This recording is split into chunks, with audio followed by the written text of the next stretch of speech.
Ma sœur s'introduisait sans cesse dans mon appartement comme si c'était chez elle. Elle lisait mon courrier, utilisait mes affaires, fouillait dans mes tiroirs, et ce 23 fois en 6 mois. Je lui ai demandé d'arrêter. Elle a ri et m'a dit, tu exagères.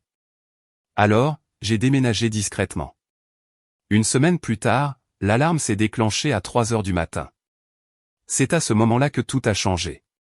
La première fois que j'ai réalisé que mon appartement à Boston ne m'appartenait pas vraiment, ce n'était pas parce que j'avais vu un inconnu dans le couloir ou entendu des bruits de pas derrière ma porte. C'était plus subtil que ça, plus silencieux, et d'une certaine manière, pire. Je suis rentré chez moi et j'ai trouvé une lampe allumée que je savais avoir éteinte. L'air sentait le shampoing de quelqu'un d'autre, doux et floral, s'accrochant à la buée encore présente sur le miroir de la salle de bain. Mon plaid était plié comme ma mère plie les couvertures, avec des coins serrés et des bords parfaits, comme si la pièce elle-même avait été corrigée pendant mon absence. Dehors, par mes fenêtres, la ville continuait de bouger comme elle l'avait toujours fait. Le sifflement des pneus sur la chaussée mouillée. Quelque part sur Boylston, une sirène s'élevait puis retombait, avant de disparaître dans la nuit. Je suis resté dans mon entrée, mes clés encore à la main, à l'écoute du moindre son qui confirmerait ce que mes yeux soupçonnaient déjà. Rien. Juste le faible bourdonnement de l'immeuble, le léger cliquetis du chauffage, le doux murmure de ma propre respiration. Je me suis dit que j'étais dramatique. Je me suis dit que j'avais probablement oublié, que j'étais fatigué, que j'étais le genre de personne qui remarque trop de choses et imagine le reste. Mais je n'imaginais rien. Au moment où tout a été fini, ma sœur cadette Claire s'était introduite dans mon appartement 23 fois en 6 mois. Je n'ai pas compté au début. Je ne suis pas le genre de personne à tenir un tel décompte, pas avant d'y être obligé. Pas avant que ma vie ne commence à donner l'impression que quelqu'un d'autre la modifie dès que j'ai le dos tourné. Il a fallu un certain temps pour que le schéma devienne indéniable. Un relevé de carte de crédit sur mon comptoir que j'avais laissé dans l'enveloppe, maintenant ouvert comme une bouche. Un colis qui m'était adressé et qui avait été proprement fendu sur le côté. Une nouvelle bouteille d'huile d'olive à moitié vide alors que je n'avais pas cuisiné de la semaine. Mon tiroir à pyjama légèrement de travers, comme s'il avait été refermé trop vite par quelqu'un qui ne se souciait pas de son apparence. Que êtes-vous en train de faire en écoutant cette histoire? Pour ma part, j'étais blotti sur mon canapé avec une tasse de camomille, portant encore mes vêtements de travail, les chaussures enlevées, fixant le Judas comme s'il pouvait me répondre d'un clignement. Je suis marin. J'ai 32 ans et je travaille comme coordinatrice de projet pour une entreprise de logistique en centre-ville. Le genre de travail où tout est une date limite et chaque erreur a un chiffre qui lui est associé. Les gens aiment plaisanter en disant que Boston vous endurcit, que soit vous vous forgez une colonne vertébrale, soit vous gelez sur place. Je pensais que déménager dans mon propre appartement serait le moment où je forgerais la mienne. J'avais un T2 dans un immeuble de taille moyenne non loin de Back Bay, assez proche pour marcher jusqu'au métro quand le temps le permettait, assez proche pour prétendre que j'étais le genre de femme qui avait une vie bien rangée et stable. Je payais mon loyer à temps. Je gardais mon frigo approvisionné. Je faisais mon lit la plupart des matins. J'aurais dû me sentir en sécurité. Mais la sécurité ne se résume pas à des serrures et des verrous. La sécurité, c'est de savoir que personne ne touchera à ce qui est à vous quand vous n'êtes pas là. Claire a 5 ans de moins que moi, 27 ans, et elle a toujours eu cette façon de se mouvoir dans le monde comme si les portes devaient s'ouvrir avant même qu'elle ne les atteigne. Elle est jolie de cette manière qui semble sans effort, avec de grands yeux, des cheveux brillants, le genre de sourire qui donne aux gens l'envie de lui donner une seconde chance. Elle se dit influenceuse lifestyle, bien que la plupart de ses revenus proviennent de contrats ponctuels, un accord avec une marque par-ci, un poste sponsorisé par-là, et beaucoup d'aides de papa et maman entre les deux.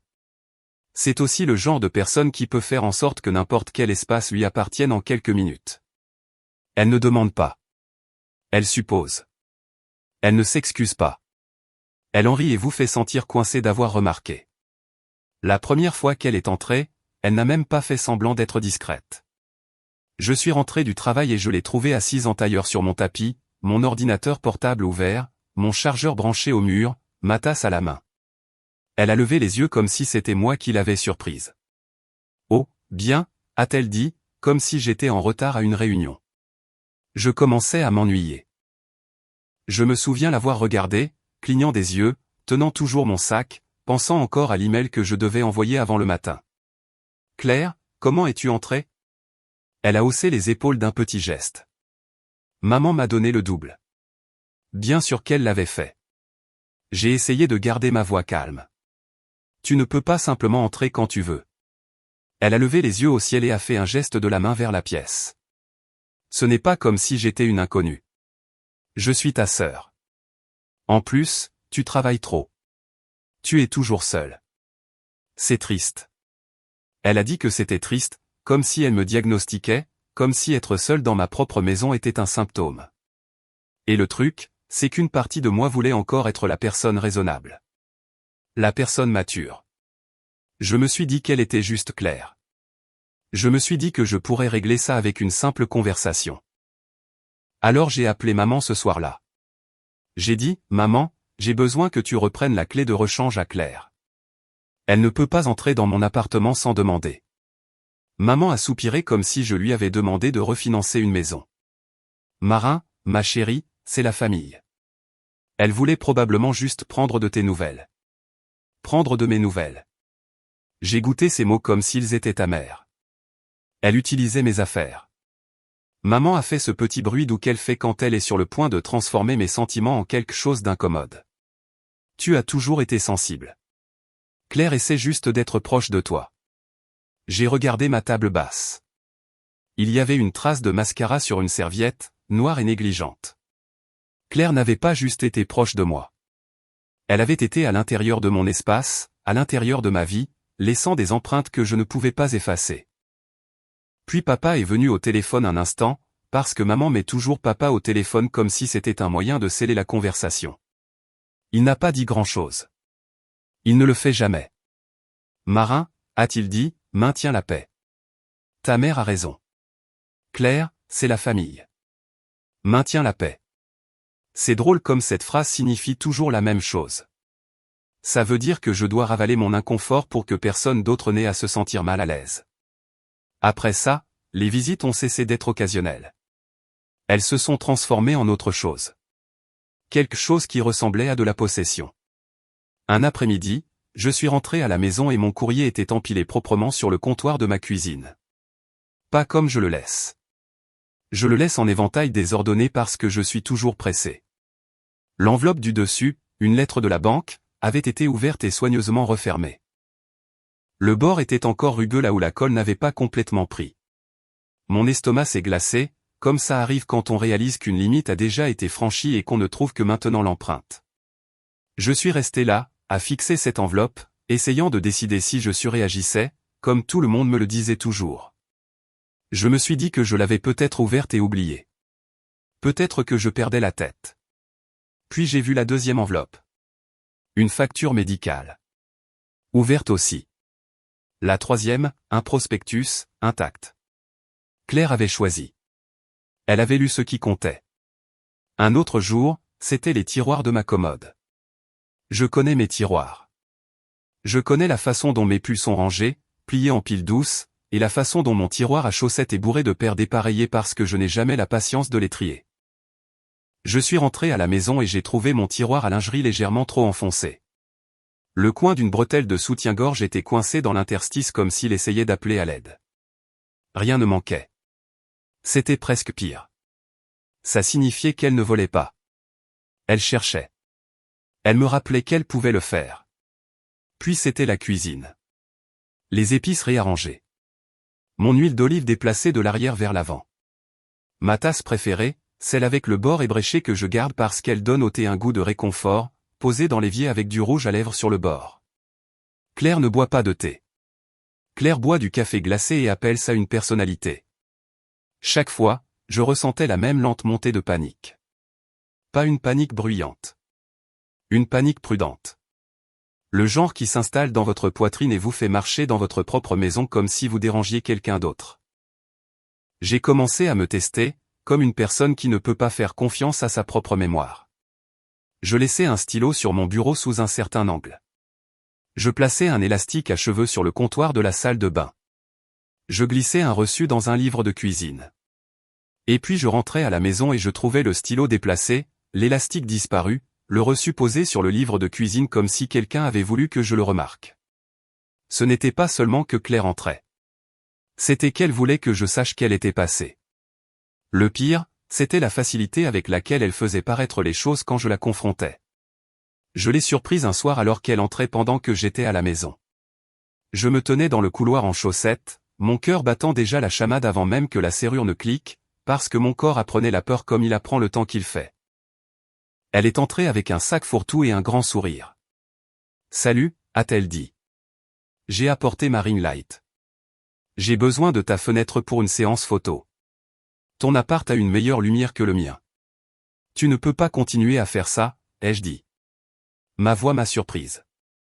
Elle semblait plus stable que je ne me sentais. Claire a cligné des yeux comme si elle ne m'avait pas bien entendu. Marin, sérieusement. J'ai levé mes clés, comme une personne tient une petite arme. Je te demande d'arrêter d'entrer ici. Tu as ouvert mon courrier. Tu ne. Elle a ri, un rire rapide et vif, comme si j'avais raconté une blague. Tu exagères. Mon Dieu, tu exagères toujours. Ce rire a eu un effet sur moi. Il m'a donné l'impression que ma peau était trop tendue. Il a fait basculer la pièce. Parce que ce n'était pas seulement un rejet. C'était le même regard qu'elle me lançait quand on était enfant et que je la suppliais d'arrêter de prendre mes affaires, le même regard qui disait que mon inconfort était un divertissement. J'ai essayé une dernière fois. J'ai besoin que tu me donnes la clé. Elle a agité la main comme pour chasser une mouche. Maman a dit que je pouvais l'avoir. Si tu veux te battre à ce sujet, bats-toi avec maman. Et voilà. Le triangle. Claire bien à l'abri derrière maman, et papa quelque part en arrière-plan, faisant semblant de ne pas entendre le bruit. Je me suis battu avec maman. Pas en criant, pas de manière dramatique, juste fermement. Maman, ai-je dit, je ne vais pas faire ça. Je suis une adulte. C'est ma maison. J'ai besoin de récupérer ma clé auprès de Claire. La voix de maman est devenue sèche. Marin, ne me force pas à choisir entre mes filles. J'ai failli rire à ce moment-là, parce qu'elle avait déjà choisi. Elle avait choisi il y a longtemps. Mais tout ce que j'ai dit, c'est, je ne te demande pas de choisir. Je te demande de me respecter. Papa a pris le relais en arrière-plan, son ton fatigué. Marin, s'il te plaît. Laisse tomber. Ta mère a assez de stress. Assez de stress. C'était toujours à propos du stress de maman. Jamais de ma sécurité. Jamais de mon droit de respirer dans ma propre maison sans me demander qui y était passé avant. Ce soir-là, je me suis assise sur le bord de mon lit et j'ai écouté la ville dehors. Les voitures qui passent. Un klaxon de train lointain. Le faible battement de la musique de quelqu'un à travers le mur. Des sons ordinaires, mais j'avais l'impression qu'ils se produisaient dans un monde que je ne pouvais pas tout à fait atteindre. Dans mon monde, la serrure ne signifiait pas ce qu'elle était censée signifier. J'aimerais pouvoir vous dire que je me suis levé et que j'ai réglé le problème sur le champ. Que j'ai marché jusqu'à la maison de mes parents, repris la clé et posé mes conditions comme une femme intrépide dans un film. Mais la vérité, c'est que j'essayais encore de croire que je pouvais gérer ça en douceur. J'essayais encore de croire que ma famille m'écouterait si je trouvais les bons mots. Je me suis dit que ça se calmerait. Je me suis dit que Claire se lasserait. Je me suis dit que maman finirait par voir à quel point c'était grave. Je me suis dit que papa interviendrait enfin. Je me suis dit beaucoup de choses, surtout parce que l'alternative était d'admettre quelque chose qui me serrait la gorge. Que ma petite sœur ne me voyait pas comme une personne avec sa propre vie. Elle me voyait comme une extension d'elle-même, une ressource, un endroit où puiser quand ça l'arrangeait. Et si je suis honnête, la partie la plus effrayante n'était pas que Claire continuait d'entrer. C'était que j'avais commencé à organiser mes journées en fonction d'elle. Je rentrais tôt pour la surprendre. Je restais tard au travail pour éviter de tomber sur une autre surprise. Je vérifiais mon courrier comme si c'était une preuve. Je vivais comme quelqu'un qui ne possédait pas entièrement sa propre vie. Pourtant, à la fin de cette première période, je croyais que ça pouvait être résolu avec une meilleure conversation. Un ton plus ferme. Une limite énoncée une fois de plus, plus fort, plus clairement, impossible à mal comprendre. Je me suis couché ce soir-là avec mon téléphone sur l'oreiller à côté de moi, comme s'il pouvait me protéger juste en étant proche. La serrure était tournée. La chaîne était mise. L'appartement était calme. Et je me souviens avoir pensé, demain je leur parlerai à nouveau. Demain je leur ferai comprendre. Parce que je ne savais pas encore que dans ma famille, la compréhension n'avait jamais été le but. Le contrôle, si. Ce mot a continué de tourner dans ma tête le lendemain matin alors que je me préparais pour le travail. Je me tenais devant le miroir de la salle de bain, me brossant les dents, regardant mes propres yeux me fixer, fatigué et légèrement creusé, comme quelqu'un qui avait dormi mais jamais vraiment reposé. J'ai pensé à la nuit précédente, à la facilité avec laquelle mes préoccupations avaient été balayées, et j'ai réalisé que rien de tout cela n'avait vraiment commencé dans mon appartement. Ça avait commencé il y a des années, bien avant que j'aie un bail ou une clé de rechange à contester. Claire avait toujours été spéciale dans notre maison. Pas de manière discrète, pas de celle qui demande de la patience ou de la compréhension. Elle était spéciale de manière bruyante, celle qui pliait les règles autour d'elle sans que personne n'admette qu'elles étaient pliées. Si elle oubliait ses devoirs, maman accusait le professeur de ne pas avoir été claire. Si elle manquait le couvre-feu, papa disait que c'était bien qu'elle ait des amis. Si elle me parlait sèchement ou prenait quelque chose qui n'était pas à elle, c'était balayé comme une phase, ou pire, comme de la confiance en soi. J'ai appris très tôt qu'il y avait deux ensembles d'attentes dans notre famille. L'un était léger et flexible, fait d'avertissements doux et de seconde chance. Celui-là appartenait à Claire. L'autre était lourd, exigeant, plein de « tu devrais » et de « pourquoi n'as-tu pas ». Celui-là m'appartenait. Quand j'étais adolescente, Claire pouvait laisser sa chambre comme si une tempête y était passée, des vêtements par terre, du maquillage étalé sur la commode, des collations à moitié mangées laissées sous le lit. Maman riait et disait qu'elle était créative. Si ma chambre était dans le même état, on me disait de la ranger immédiatement parce que je devrais savoir mieux. Si Claire élevait la voix, c'était de la passion. Si je le faisais, c'était un manque de respect. Je ne pense pas que mes parents se soient jamais assis pour décider de cela. Je pense que c'est arrivé comme la plupart des systèmes injustes, discrètement, par des habitudes, des excuses et le chemin de la moindre résistance. Claire avait besoin de plus d'attention, disait-il. Claire était sensible. Claire avait la vie plus dure. Et quelque part en cours de route, je suis devenue celle qui pouvait gérer les choses, ce qui signifiait que j'étais celle qui devait le faire. Cette dynamique n'a jamais vraiment changé, même après que nous ayons toutes les deux grandi. Elle a juste trouvé de nouveaux endroits où vivre. La semaine après avoir confronté Claire à propos de mon appartement, j'en ai reparlé chez mes parents. Nous étions assis à leur table de cuisine, la même où j'avais fait mes devoirs, mangé des céréales et appris, lentement, que la paix venait souvent au prix du silence. Maman coupait des légumes pour le dîner, ses mouvements vifs et exercés. Papa était assis en face de moi, lisant le journal, ses lunettes basses sur son nez. Je leur ai dit, calmement, que Claire entrait dans mon appartement sans permission. J'ai dit que ce n'était pas bien. J'ai dit que ça me faisait me sentir en danger. Maman n'a même pas levé les yeux. Elle a dit que c'était une petite chose et que les familles partagent. Elle a dit que j'en faisais toute une histoire. Elle a dit que Claire s'inquiétait pour moi. J'ai senti quelque chose se serrer dans ma poitrine. Je lui ai demandé pourquoi s'inquiéter signifiait ouvrir mon courrier et fouiller dans mes tiroirs. Maman s'est arrêtée alors, le couteau en suspens au-dessus de la planche à découper, et a soupiré comme si j'étais difficile exprès. Elle a dit que Claire ne voulait probablement rien dire par là. Elle a dit que je ne devrais pas supposer le pire. Papa a bougé sur sa chaise. Il a plié le journal et l'a mis de côté, mais il n'a pas croisé mon regard. Il a dit que je devrais essayer de m'entendre, que la vie était trop courte pour ce genre de conflit. Il a dit, ta mère a assez de stress. Assez de stress. La phrase est tombée comme un poids familier. J'ai réalisé à ce moment-là que mon inconfort avait déjà été classé comme moins important que de garder les choses lisses. Moins important que le fait que Claire se sente défiée.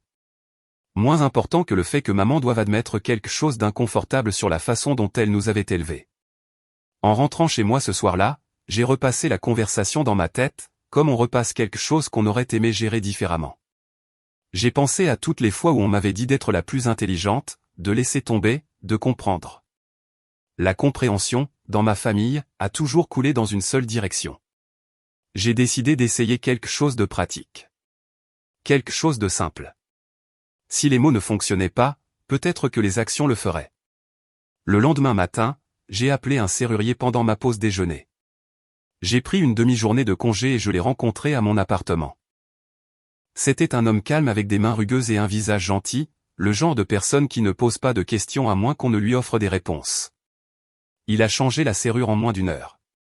Quand il m'a remis les nouvelles clés, j'ai ressenti une lueur de soulagement, petite mais réelle. Ça, me suis-je dit, c'est à ça que ressemble la prise de contrôle. J'ai envoyé un texto à maman pour lui faire savoir que j'avais changé les serrures et que Claire n'y avait plus accès. Je n'ai pas accusé. Je n'ai pas expliqué. J'ai juste énoncé les faits. La réponse est venue presque immédiatement. Maman a appelé. Je pouvais entendre la colère dans sa voix avant même qu'elle ne dise mon nom. Elle m'a demandé comment je pouvais faire une chose pareille sans lui en parler. Elle a dit que j'humiliais Claire. Elle a dit que j'agissais de manière paranoïaque. Je lui ai dit, encore une fois, que c'était ma maison. Je lui ai dit que j'avais besoin d'intimité. Je lui ai dit que je ne demandais pas la permission. Il y a eu un long silence au bout du fil, le genre qui semble intentionnel.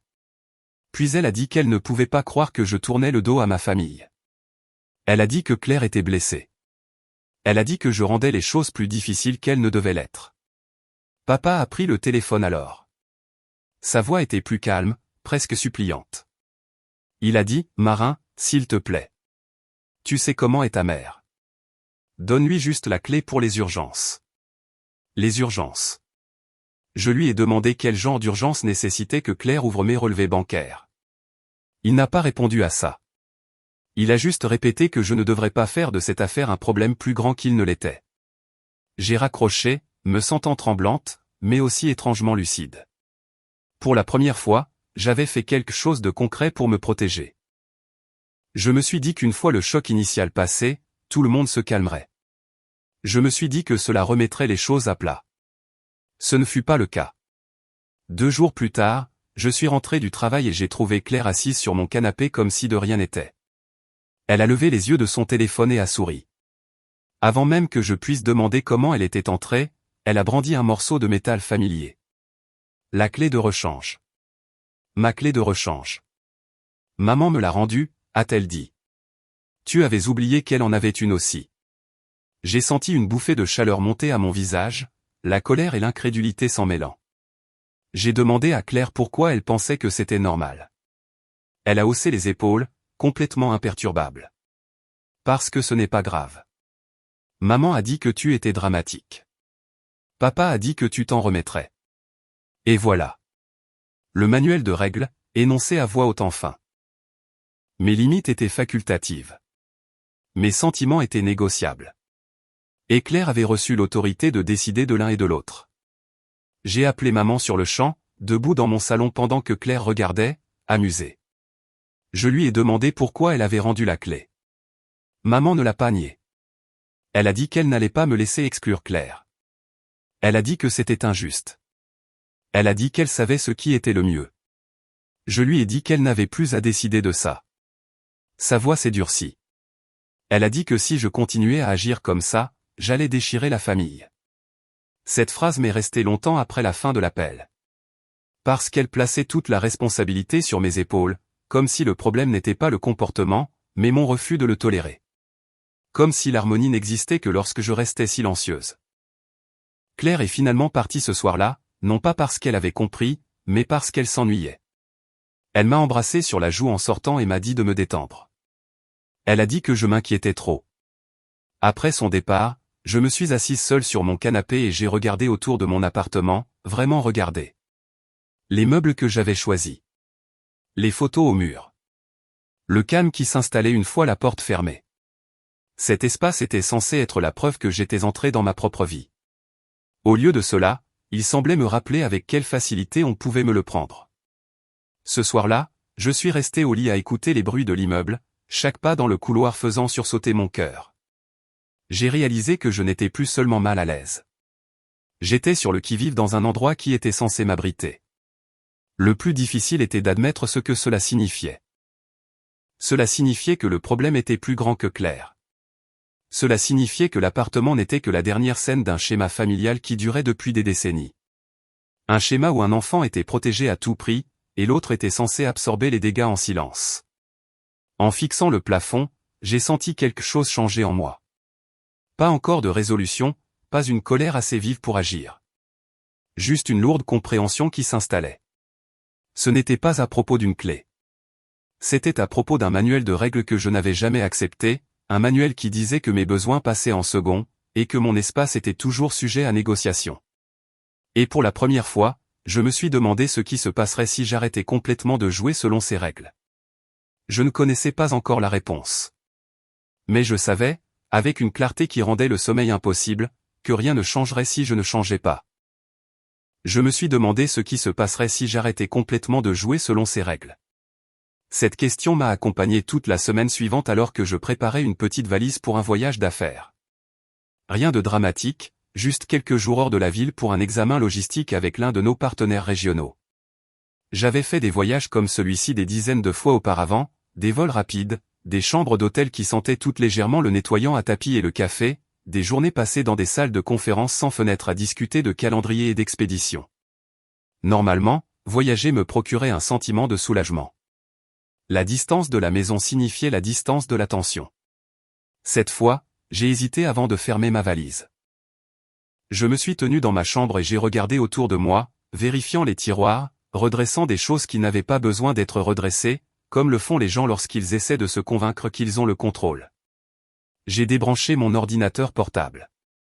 J'ai empilé mon courrier proprement près de la porte. J'ai verrouillé l'armoire de la salle de bain où je gardais mes papiers personnels, même si je savais que la serrure était fragile et surtout symbolique. Avant de partir, je suis resté à la porte plus longtemps que d'habitude, ma main posée sur la poignée, écoutant le doux bourdonnement de l'immeuble. Je me suis dit que tout irait bien. Je me suis dit que Claire n'oserait pas aller plus loin maintenant que les choses étaient tendues. Le voyage lui-même s'est déroulé sans incident.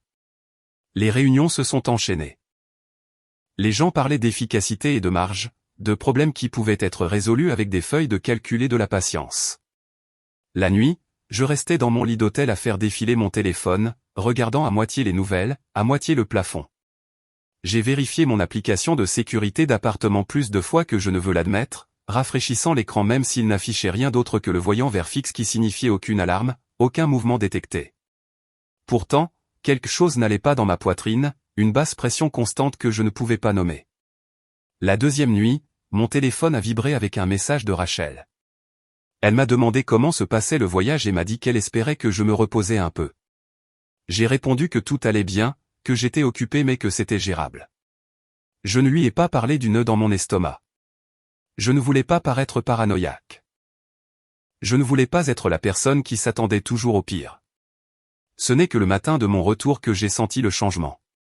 Mon téléphone était encore en mode avion lorsque nous avons atterri, la cabine bourdonnant de l'agitation habituelle pour se lever et prendre les bagages. Dès que je l'ai rallumé, les notifications ont inondé l'écran. Un appel manqué d'un numéro inconnu. 2 emails de la direction de mon immeuble. Et puis, niché entre eux, un message d'une voisine que je connaissais à peine, quelqu'un à qui j'avais fait un signe de tête dans le couloir mais à qui je n'avais jamais parlé au-delà d'un bonjour poli. « Salut », écrivait-elle. « Tout allait bien chez toi hier soir ?» C'était assez bruyant. Mon pouce est accéléré. J'ai d'abord ouvert l'email de la direction. Il était court et formel, rédigé sur ce ton prudent qui signifie qu'ils sont déjà agacés mais toujours professionnels. Il faisait référence à des plaintes pour bruit, mentionnait que plusieurs résidents avaient appelé après les heures de bureau, et me rappelait la politique de l'immeuble concernant les rassemblements et les heures de tranquillité. Il disait que d'autres incidents pourraient entraîner des amendes. Je l'ai lu 2 fois, puis une 3e fois, mes mains commençant à trembler. Je n'étais pas à la maison. J'étais à 2 états de là, en train de manger un triste sandwich dans un terminal d'aéroport. Il n'y avait pas de malentendu ici. Je n'ai pas répondu à la voisine. Pas encore. J'ai traîné ma valise hors de l'avion et j'ai traversé le terminal, les bruits des roulettes et des annonces aériennes m'oppressant. Le temps que j'arrive dans le taxi, ma mâchoire me faisait mal à force de l'avoir serrée. La ville défilait par la fenêtre pendant que nous roulions, des rues familières semblant soudainement lointaines, comme si je retournais dans un endroit que je ne reconnaissais plus entièrement. Quand j'ai déverrouillé la porte de mon appartement, l'odeur m'a frappé en premier. Alcool, parfum et quelque chose de frit, lourd et rassis. La musique ne jouait plus, mais je pouvais quand même la sentir dans la pièce, comme un écho qui s'était imprégné dans les murs. Mes chaussures collaient légèrement au sol près de l'entrée. Il y avait de légères éraflures près de la porte, des empreintes qui n'étaient pas les miennes. J'ai posé mon sac lentement, mes yeux balayant la pièce. Les coussins du canapé étaient réarrangés, l'un jeté par terre. Une fine couche de paillettes recouvrait la table basse, captant la lumière d'une manière qui me retournait l'estomac.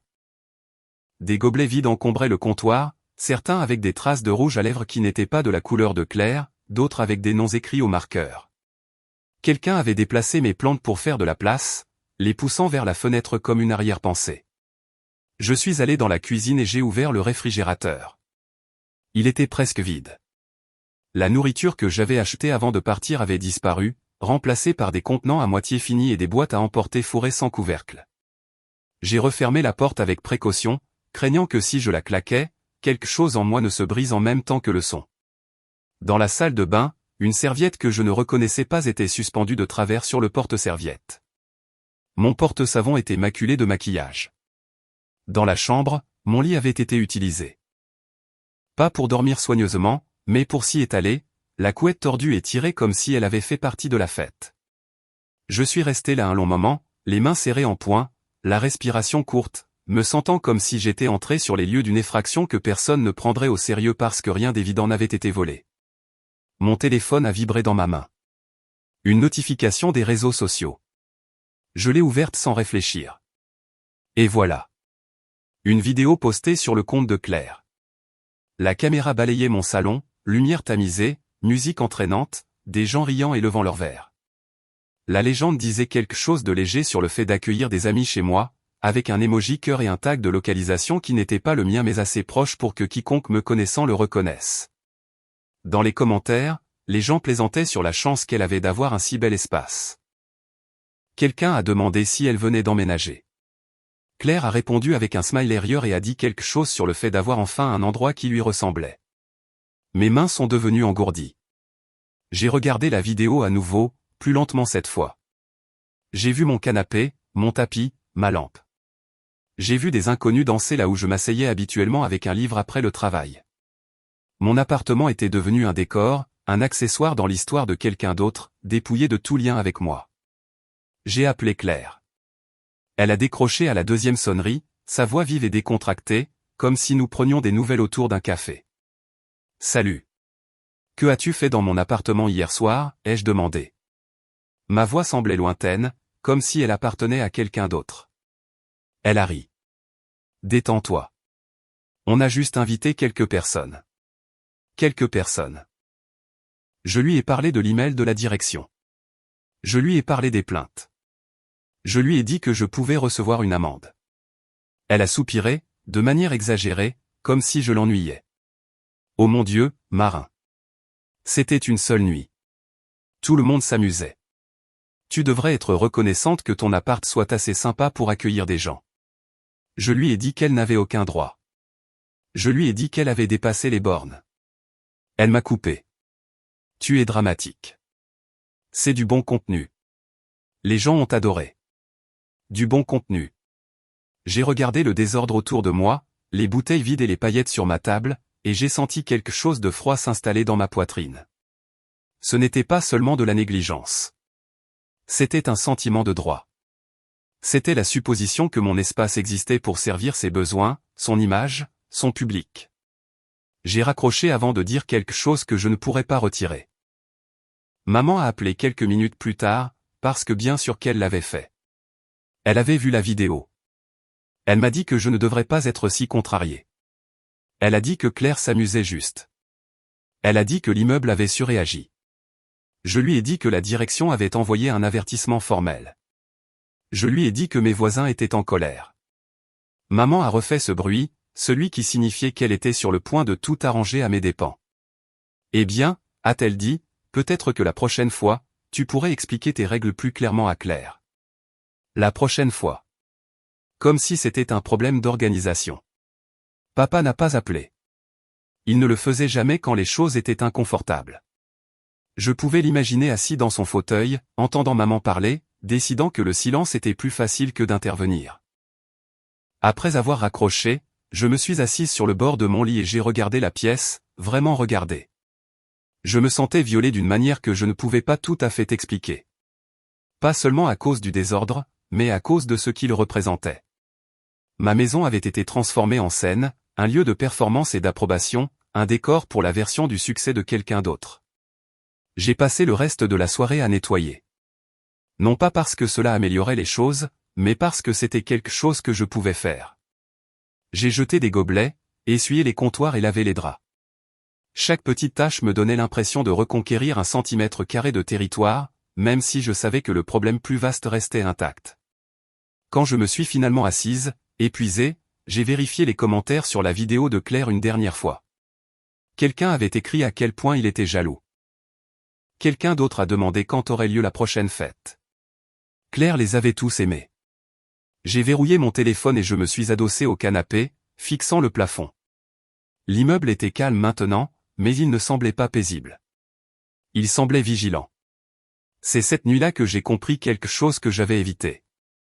Mon appartement n'était plus seulement un endroit où je vivais.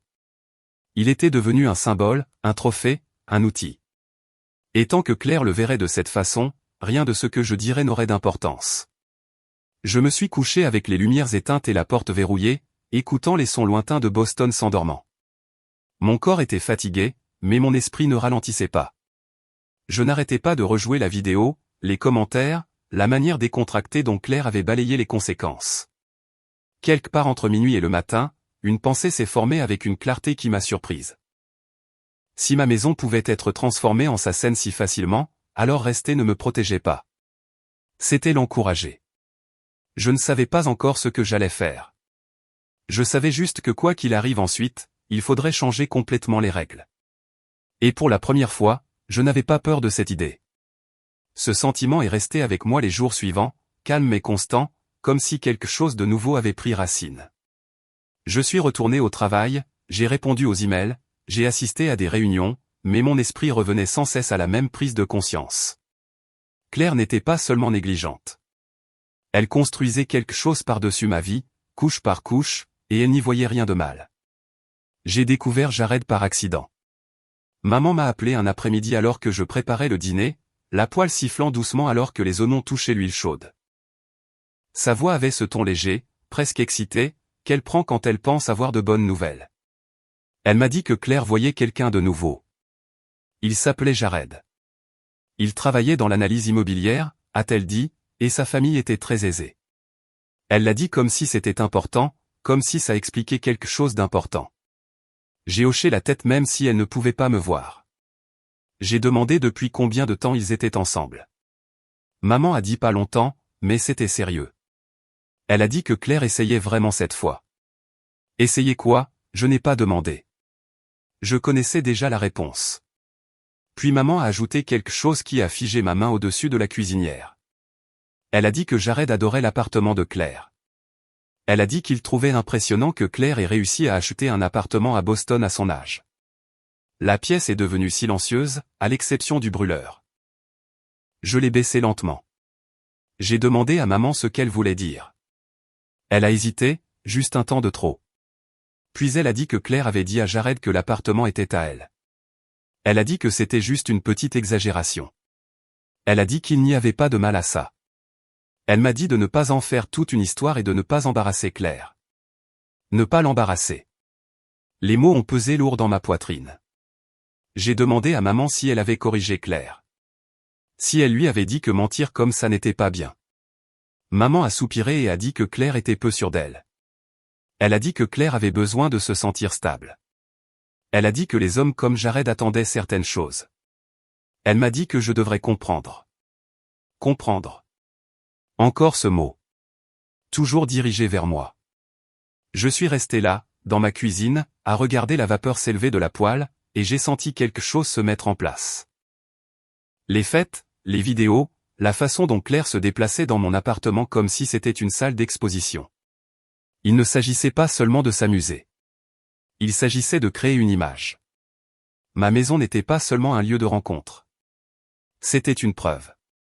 C'était un accessoire dans une histoire que Claire racontait sur elle-même. Plus tard cette semaine-là, je l'ai vue de mes propres yeux. Je suis rentré du travail tôt un soir, épuisé et avide de calme. En tournant le coin de ma rue, j'ai remarqué une voiture que je ne reconnaissais pas garée devant. Quelque chose à son sujet m'a fait ralentir.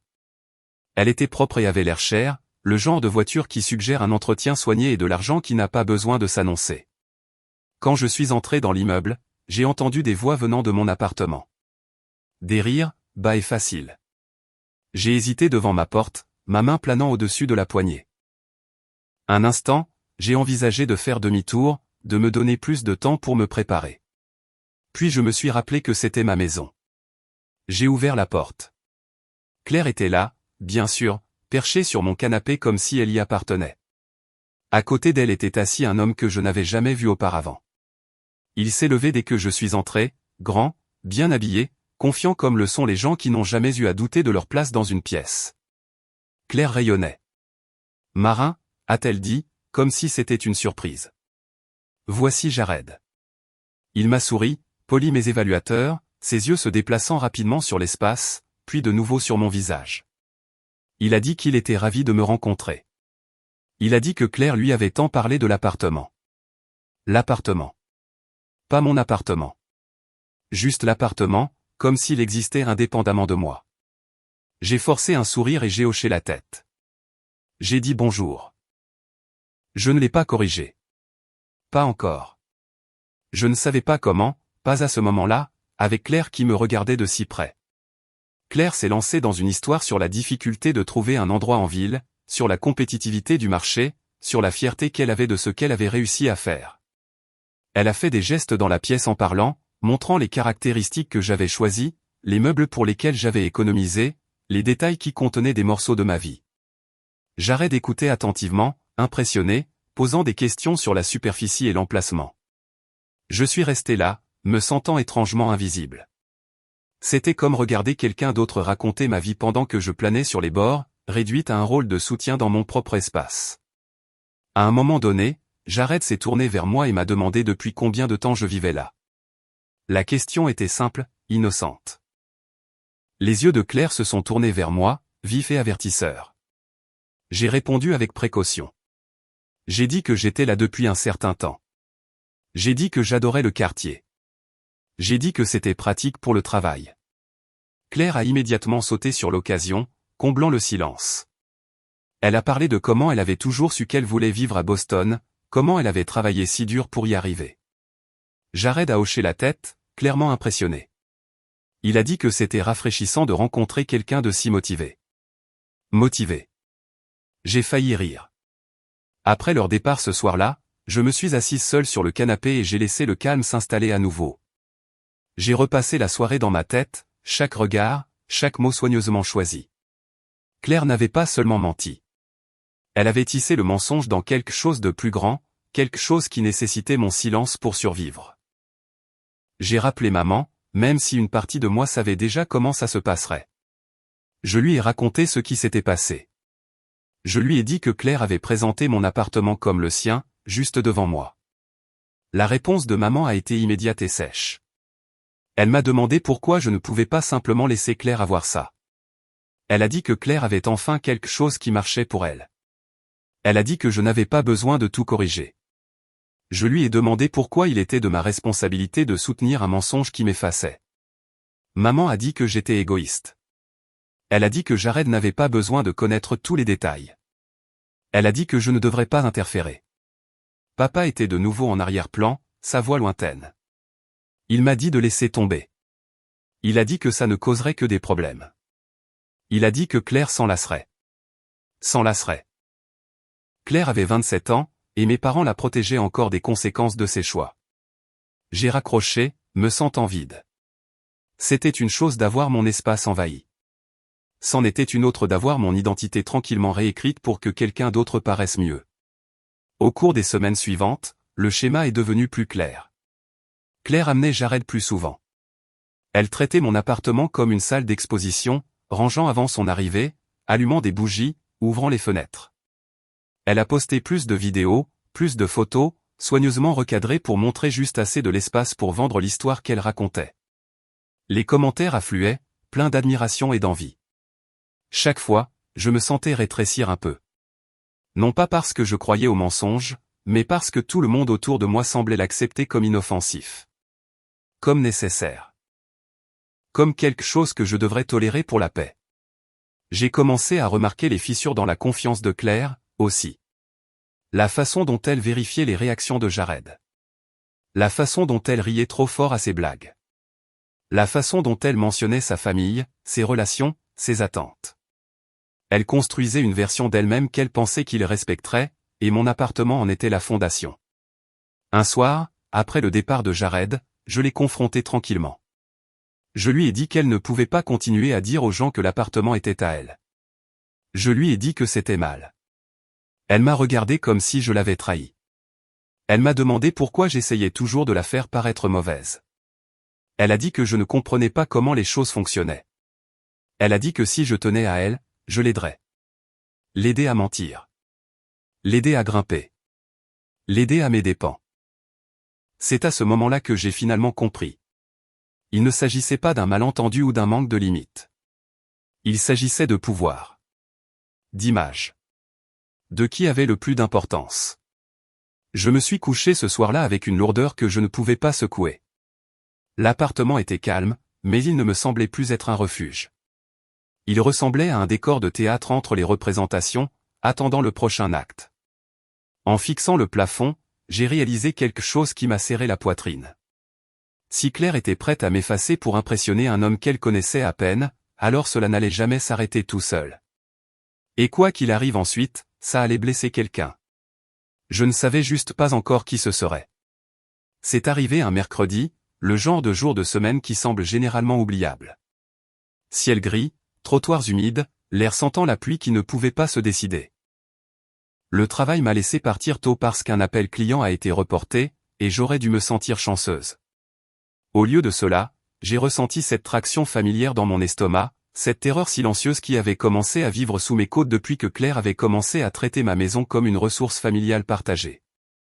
Dans le métro du retour, j'ai regardé les gens se balancer avec le mouvement, les visages fatigués, les yeux fixés sur leur téléphone. Une femme en face de moi tenait un sac de course sur ses genoux comme s'il était fragile. Un homme en costume tapait du pied, impatient. Personne ne regardait personne d'autre.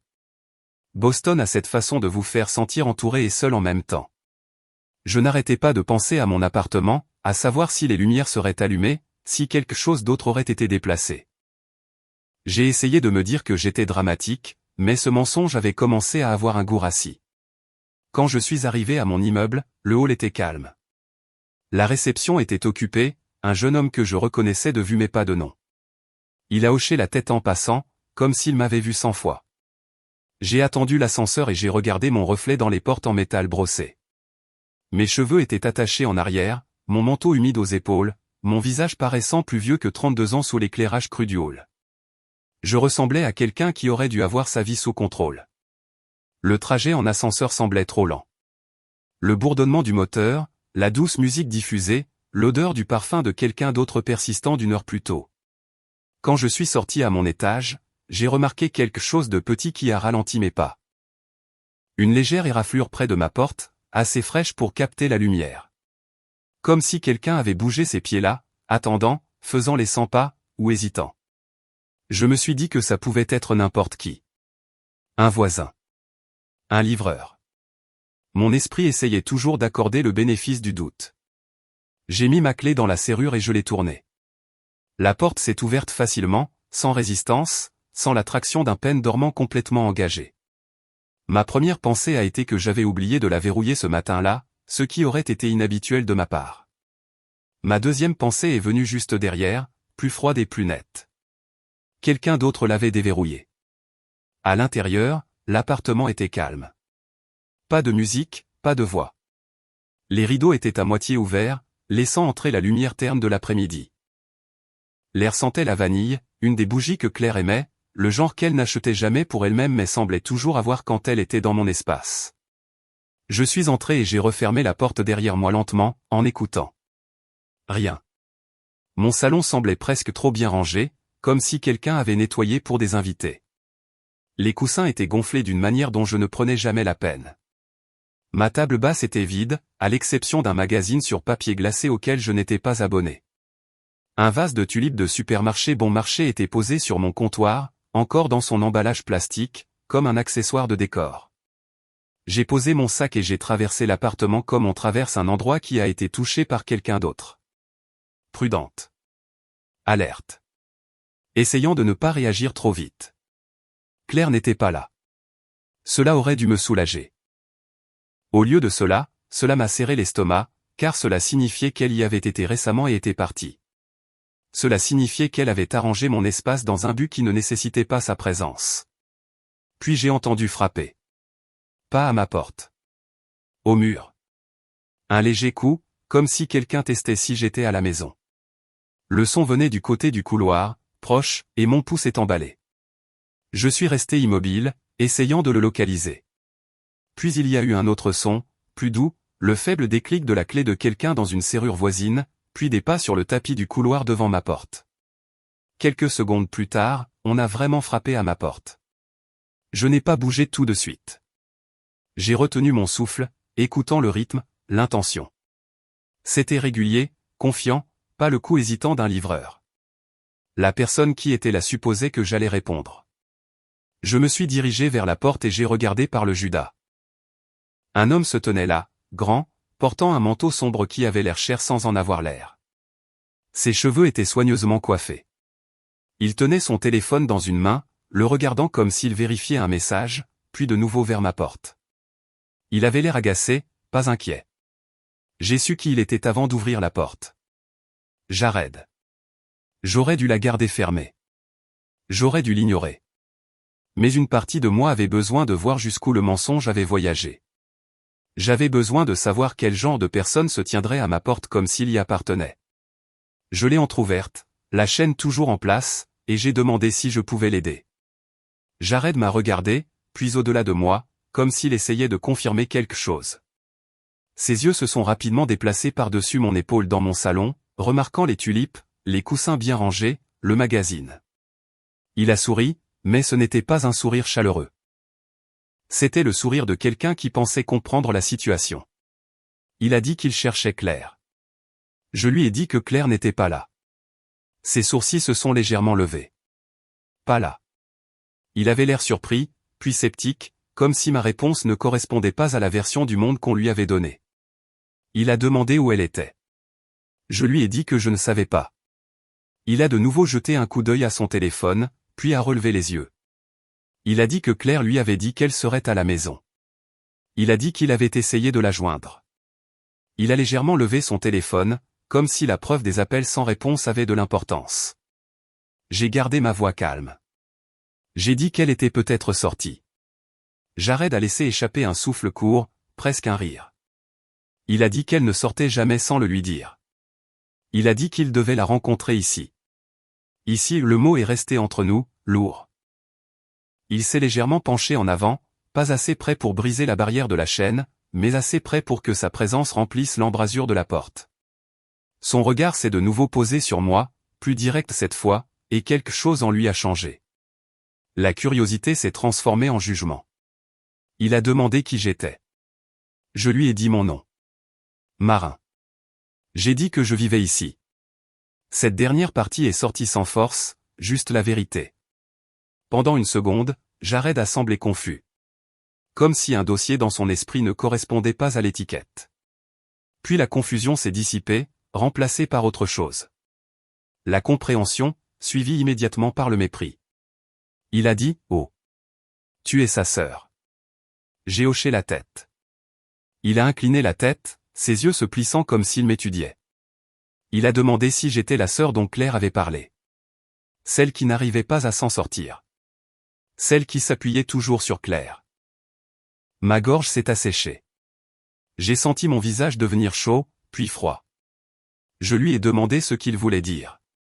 La bouche de Jared s'est légèrement incurvée, pas tout à fait un sourire, plutôt comme s'il appréciait d'avoir le dessus. Il a dit que Claire avait tout expliqué. Il a dit que Claire était généreuse.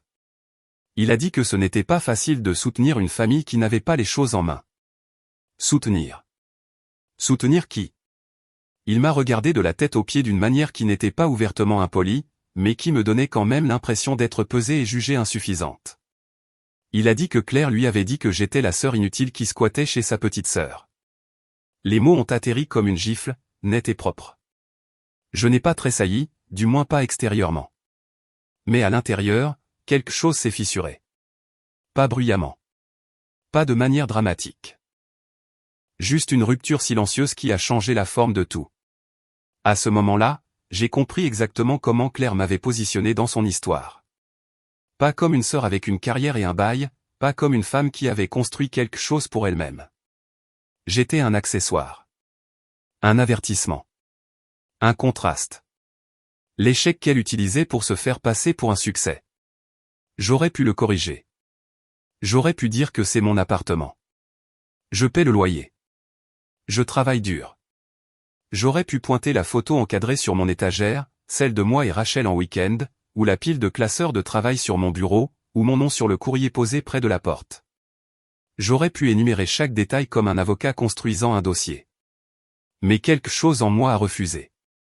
Non pas parce que j'étais faible. Non pas parce que j'avais peur. Mais parce que j'ai soudain réalisé que m'expliquer à Jared ne restaurerait rien. Cela ne ferait que l'inviter dans la dispute, et il ne méritait pas une place à ma table. Donc je ne me suis pas défendu. Je l'ai juste regardé. Il a bougé, mal à l'aise avec le silence. Les gens comme Jared s'attendent à une réaction. Ils s'attendent à une émotion qu'ils peuvent gérer, une colère qu'ils peuvent rejeter, des larmes qu'ils peuvent plaindre. Quand on ne leur donne rien, ils ne savent pas où se mettre. Il a demandé si Claire m'avait dit qu'elle venait. Son ton était plus sec maintenant, comme s'il avait déjà décidé que j'étais l'obstacle. Je lui ai dit non. Il a demandé s'il pouvait entrer pour attendre.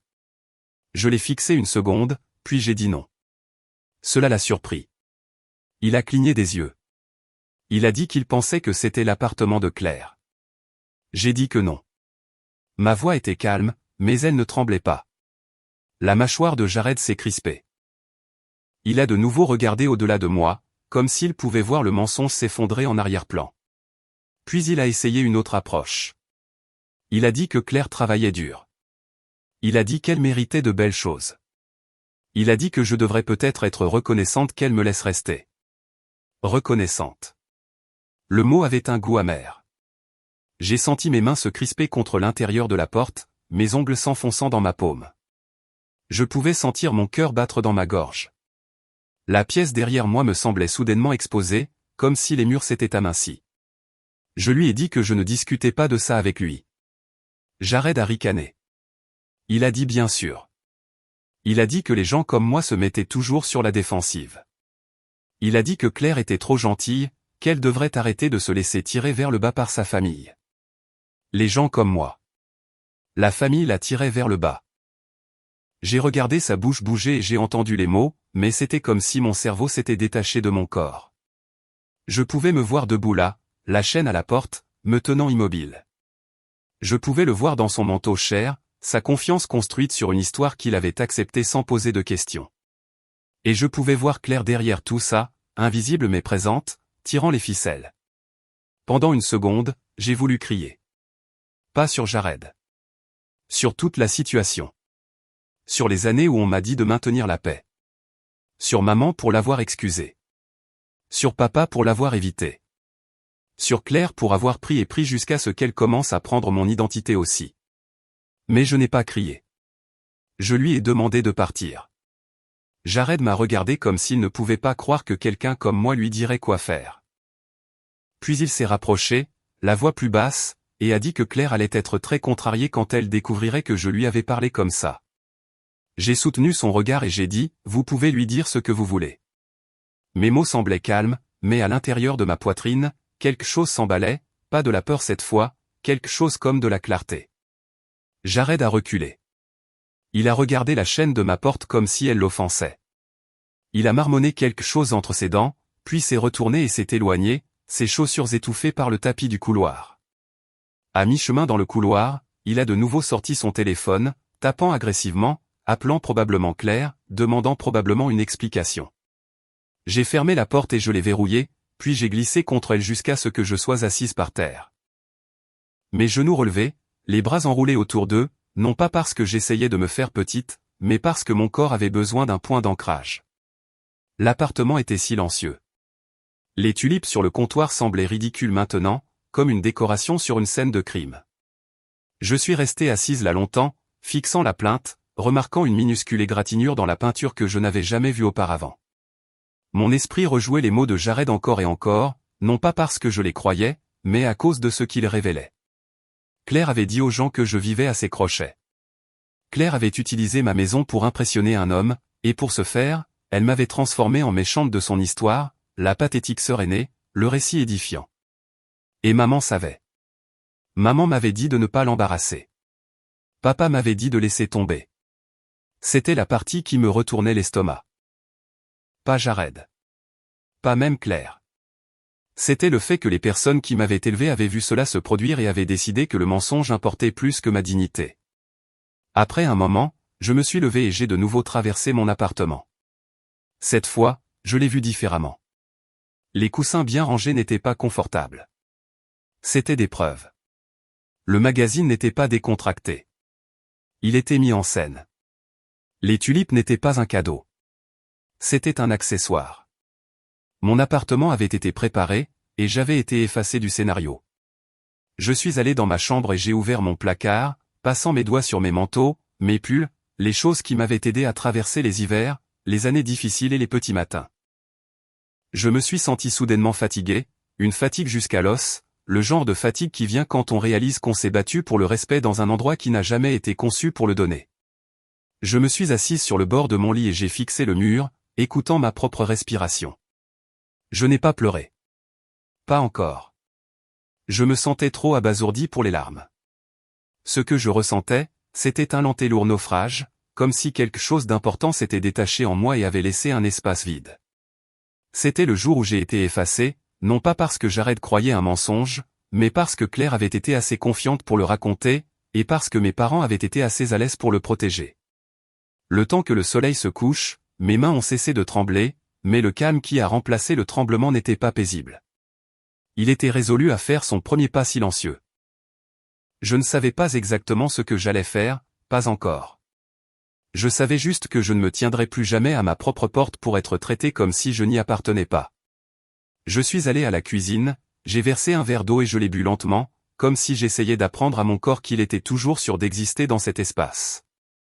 Puis je me suis assise à ma table et j'ai fixé la porte, attendant le prochain son, le prochain tour de clé, le prochain acte de la performance de Claire, parce que maintenant je comprenais la vérité. Elle n'allait pas s'arrêter tant que quelque chose ne l'y forcerait pas. Je l'ai appris à la dure, dans les heures qui ont suivi le départ de Jared, quand mon téléphone s'est allumé avec le nom de Claire encore et encore. Je n'ai pas répondu au début. Je suis resté assise à ma table de cuisine à regarder l'écran vibrer et s'éteindre, comme un battement de cœur qui ne m'appartenait pas. L'air dans mon appartement semblait trop immobile, le genre de calme qui vient après une tempête quand on attend de voir ce qui a été détruit. Quand j'ai finalement décroché, je n'ai pas dit bonjour. Claire s'est lancée comme si elle avait répété. Elle a exigé de savoir ce que j'avais dit à Jared. Elle a exigé de savoir pourquoi j'étais difficile. Elle a dit que je l'avais embarrassé, comme si c'était le vrai crime.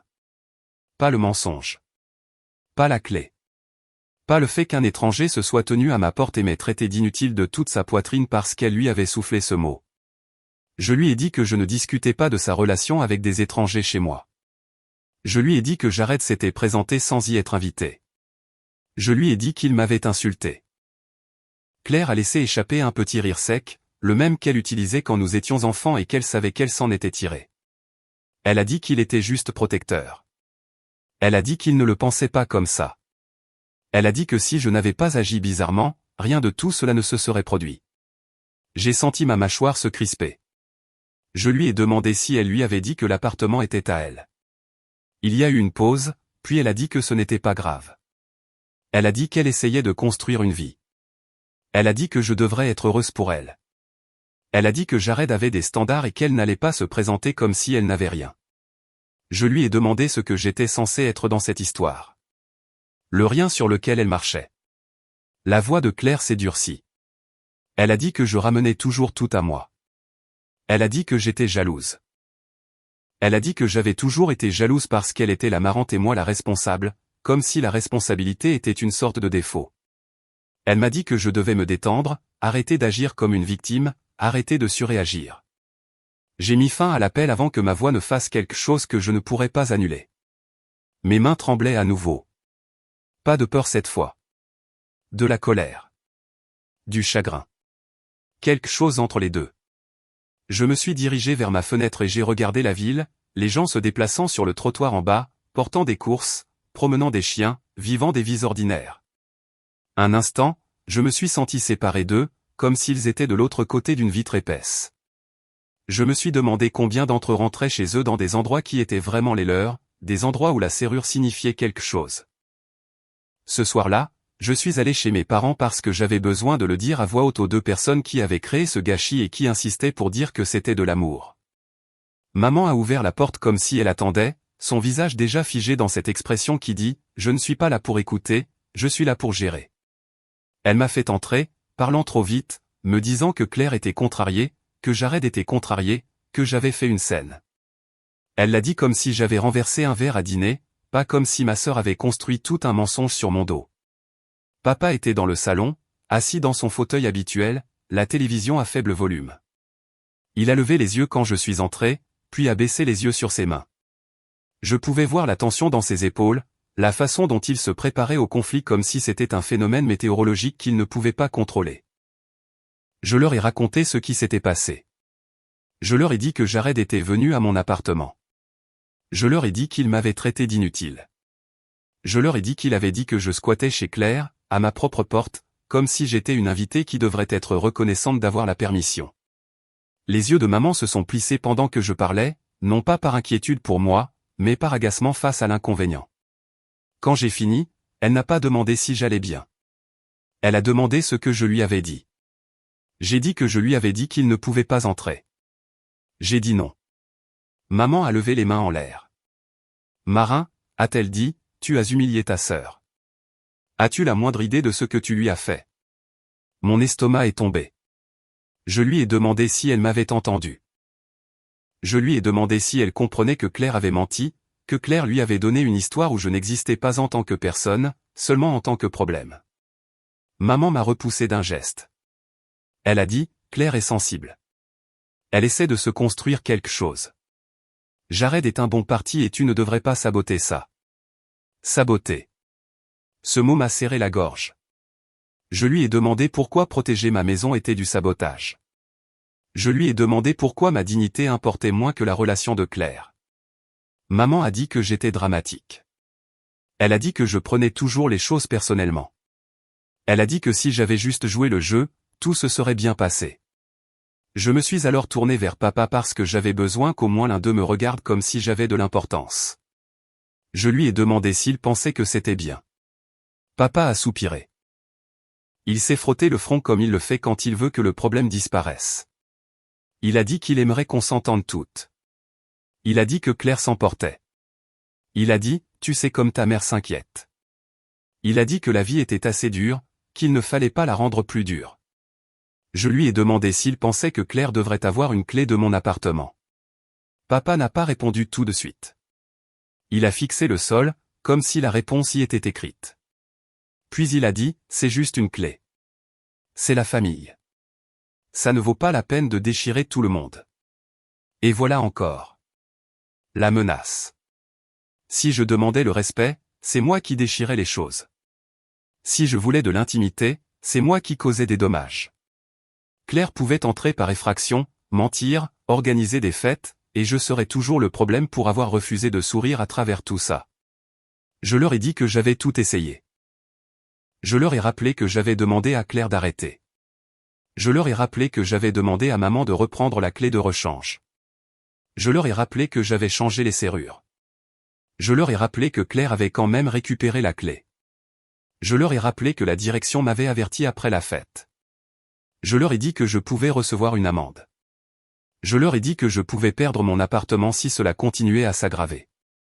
Maman a ricané comme si une amende était imaginaire. Elle a dit que l'immeuble ne ferait rien de grave. Elle a dit que je réfléchissais trop. Je lui ai demandé si elle dirait ça si c'était son nom sur le bail. Le visage de maman a rougi. Elle a dit que peu importait le nom sur le bail parce que nous étions une famille. Elle a dit qu'un bout de papier ne signifiait pas qu'on pouvait exclure les gens. Elle a dit que quand elle m'avait élevé, elle ne m'avait pas élevé pour être froide. Je suis resté là, dans leur salon, sous la lumière chaude de la lampe dont je me souvenais de mon enfance, et j'ai senti quelque chose en moi se calmer. Non pas parce que j'acceptais ce qu'elle disait, mais parce que je le voyais enfin clairement. Maman ne croyait pas que j'avais droit à des limites. Papa ne croyait pas que cela valait la peine de me défendre. Claire croyait que le monde lui appartenait, parce qu'il le lui avait appris. Un instant, j'ai revu mon appartement en pensée. Les tulipes. Les coussins bien rangés. La façon dont Claire avait préparé la scène comme si elle se préparait pour une séance photo. J'ai imaginé Jared à ma porte, me regardant à travers comme si j'étais un meuble. J'ai senti mon corps réagir comme il l'avait fait pendant des années, cette vieille envie d'expliquer, de réparer, de convaincre. Puis j'ai senti quelque chose d'autre monter et la recouvrir, quelque chose de plus froid et de plus stable. J'ai arrêté de parler. Maman a continué pendant 1 minute, remplissant le silence d'excuses. Papa s'est raclé la gorge.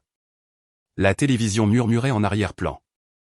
Ma famille attendait que je réponde, que je plaide ma cause, qu'elle me donne quelque chose qu'elle pourrait transformer en une autre raison pour laquelle j'étais trop. Je ne l'ai pas fait.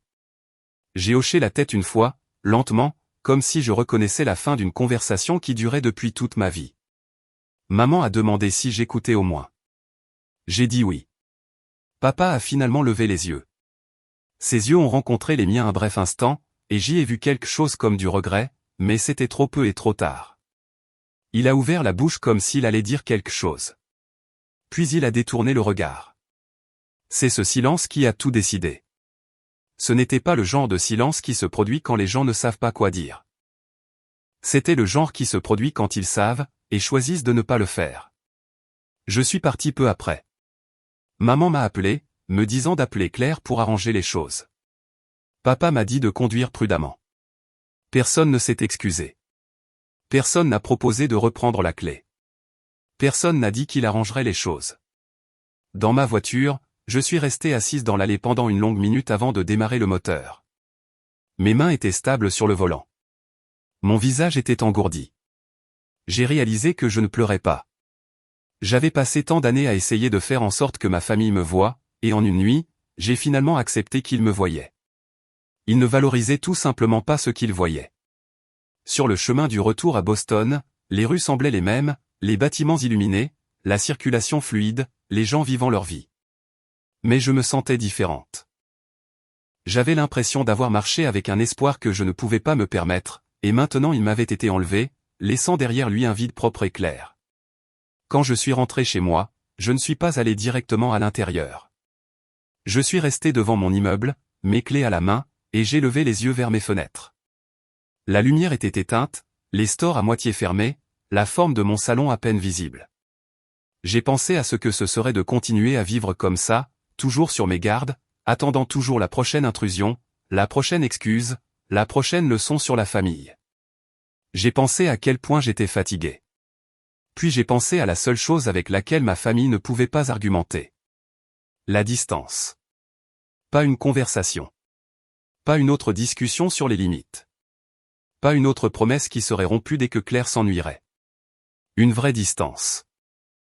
Je suis monté à l'étage et je suis entré, mais je n'ai pas mis de musique, ni versé un verre de vin, ni fait quoi que ce soit qui ressemble à du réconfort. Je me suis assise à ma table, mon ordinateur portable fermé devant moi, et je l'ai fixé, laissant le calme s'installer autour de ma décision. Déménager n'était pas quelque chose que je voulais. C'était quelque chose auquel j'étais forcé, un rejet à la fois. J'ai pris une profonde inspiration et j'ai tendu la main vers mon ordinateur portable. Je n'étais pas prête à agir tout de suite, pas à cette seconde, mais j'étais prête à arrêter d'attendre qu'il change. Et c'était la première étape. Je ne l'ai pas annoncé. Je n'ai menacé personne avec ça. Je n'ai même pas prononcé le mot à voix haute au début. Je suis juste resté assise à ma table de cuisine, l'ordinateur portable fermé, l'appartement silencieux de cette manière qui semble plus lourde que le bruit, et j'ai laissé la décision s'installer dans mes os. Pour une fois, je n'essayais de convaincre personne. Je choisissais quelque chose pour moi-même. La planification s'est faite discrètement, en morceaux, au cours des jours suivants. Je cherchais des annonces tard dans la nuit, les lumières tamisées, comme si je me cachais de ma propre vie. Immeuble sécurisé. Accès par badge. Réception ouverte 24h24. Caméra dans les couloirs. Ascenseur qui ne bougeait pas sans autorisation. Je lisais chaque détail lentement, attentivement, comme on lit quelque chose en sachant que ça pourrait vous sauver. J'ai trouvé un endroit de l'autre côté de la ville, toujours à Boston mais assez loin pour que ça semble être un autre monde. Un immeuble plus récent avec des murs épais et un hall qui sentait la pierre propre au lieu de la vieille moquette. Le genre d'endroit où personne ne pourrait entrer en parlant juste parce qu'il connaît votre mère. Je l'ai visité pendant ma pause déjeuner, traversant l'espace les mains jointes derrière le dos, imaginant le silence. Imaginant rentrer à la maison sans me préparer au pire. J'ai signé le bail le même jour. Ce soir-là, j'ai appelé Rachel. Je ne lui ai pas raconté toute l'histoire. Je n'en avais pas besoin. J'ai juste dit que je déménageais et que j'avais besoin d'aide, discrètement. Elle n'a pas posé de questions. Elle a dit qu'elle serait là. Luc a offert la même chose quand je lui ai envoyé un texto, un simple message lui demandant s'il pouvait m'aider à déplacer quelques affaires après minuit. Il a répondu par un seul mot. Toujours. Je n'ai rien dit à mes parents. Je n'ai rien dit à Claire. Je n'ai même rien dit à mes collègues, à part que je pourrais être hors ligne pendant un jour ou deux. Il ne s'agissait pas de disparaître de manière dramatique. Il s'agissait de partir sans donner à quiconque la chance d'interférer. J'ai emballé lentement, délibérément. Pas tout. Juste ce qui comptait. Les vêtements que j'aimais. Les livres qui m'avaient aidé à traverser des années difficiles. La photo encadrée de moi et Rachel riant sur une plage balayée par le vent. J'ai laissé derrière moi tout ce qui ressemblait à une obligation. La tasse que maman m'avait donnée parce qu'elle pensait qu'elle me convenait mieux que celle que j'aimais. Le coussin que Claire prétendait être pratiquement le sien parce qu'elle l'aimait tellement. La chaise supplémentaire que papa insistait pour que j'aie au cas où des gens viendraient. Je ne voulais rien qui puisse être utilisé comme excuse pour venir me chercher. La nuit du déménagement, Rachel et Luc sont arrivés juste après 11 heures, tous deux vêtus de sweat à capuche sombre comme si nous planifions quelque chose d'illégal. Le couloir était calme, la plupart de l'immeuble endormi, les lumières tamisées à ce jaune doux destiné à décourager le flânage. Nous avons parlé à voix basse, plus par instinct que par nécessité. Rachel a demandé si j'allais bien. J'ai hoché la tête. Luc m'a tendu un rouleau de ruban adhésif sans un mot. Il y avait du réconfort là-dedans, chez les gens qui n'ont pas besoin d'explications pour être présents.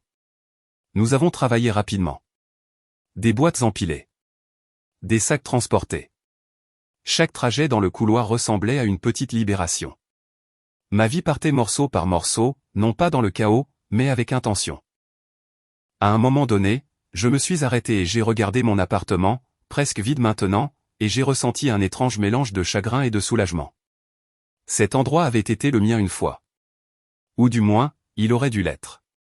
Le camion de déménagement tournait au ralenti dehors, le moteur bas et régulier. Nous avons tout chargé dans le noir, l'air frais de la nuit contre ma peau. Quand la dernière boîte a été à l'intérieur, Luc a fermé la porte du camion doucement, comme s'il ne voulait pas réveiller l'immeuble. Rachel m'a serré la main. « Tu fais ce qu'il faut », a-t-elle dit. Je l'ai cru. Avant de partir, je suis remonté une dernière fois. L'appartement résonnait maintenant, les murs nus, les sols propres et vides. Je me suis tenu au milieu du salon et j'ai écouté. Pas de musique. Pas de voix. Juste le bourdonnement de l'immeuble et ma propre respiration.